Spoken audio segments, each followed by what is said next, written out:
Era una mattina come tante, nel bosco dei mille colori, ma i cuccioli stavano giocando troppo vicino al confine. «Attenti!» gridò arguì l'asino. «Non superate mai la linea degli alberi!» «E perché?» domandarono gli animaletti. «Dovete sapere che il bosco non è sempre stato in pace», rispose loro la cerva, sopraggiunta alle spalle dell'asino. «Tanto tempo fa c'è stata una terribile dittatura. Il regime delle pecore». «Chi sono le pecore?» chiese l'elefantino. «Sono creature mostruose e feroci», rispose l'asino con una voce quasi tremante. «Avevano instaurato un regime crudele, sottomettendo tutti gli altri animali», spiegò la cerva. «Poi un giorno sono arrivati i cervi», concluse l'asino, «e le hanno cacciate oltre quel confine, riportando la libertà nel bosco dei mille colori».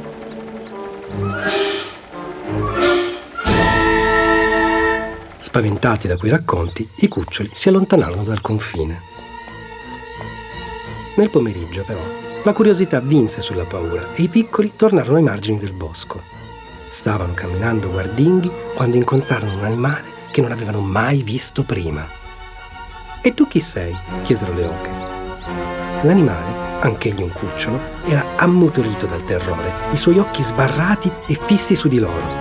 «Ma non lo riconoscete?» incalzò il cerbiatto. «In effetti assomiglia proprio alle descrizioni di tua mamma», commentò la tartarughina. «Ma certo, è una pecora!» urlarono tutti e fecero un balzo indietro dalla paura. Il cerbiatto prese coraggio e incalzò lo straniero. «Perché sei qui? Volete invaderci di nuovo? Siamo pronti a tutto per difendere la nostra terra», affermò di slancio la tartarughina. «Vi prego, non fatemi del male», implorò l'agnellino. «Mi sono perso, voglio solo tornare a casa». I cuccioli del bosco si guardarono interdetti. «Non sembra così minaccioso come dicono», concluse l'elefantino. «Forse possiamo aiutarlo a tornare a casa», proposero le oche. Il cerbiatto si rivolse all'agnellino. «Chissà che paura che avrai e chissà come saranno preoccupati i tuoi genitori». «Io», balbettò lui, «in effetti sì, ma quindi non mi mangerete?» I cuccioli si guardarono attoniti. «Perché dovremmo mangiarti?» gli domandarono. «Non siete i cannibali del bosco che hanno divorato il mio gregge, costretto i pochi sopravvissuti alla fuga e poi all'esilio nella notte del disastro?»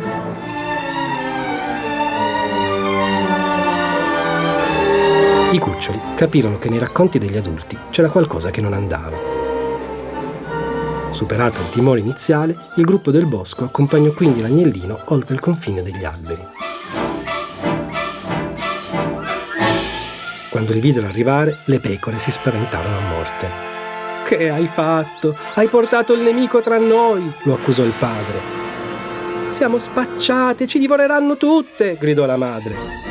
«Ma cosa state dicendo?» tuonò una voce alle spalle dei cuccioli e tutti si voltarono a guardare gli adulti del bosco che avevano seguito i bambini per proteggerli, preoccupati che si stessero andando a cacciare in qualche pasticcio.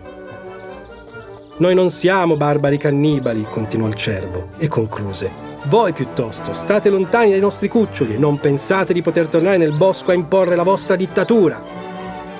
«Dittatura?» domandarono attonite le pecore. «Ma noi non siamo mai state nel bosco. Da generazioni viviamo confinate qui, nel terrore».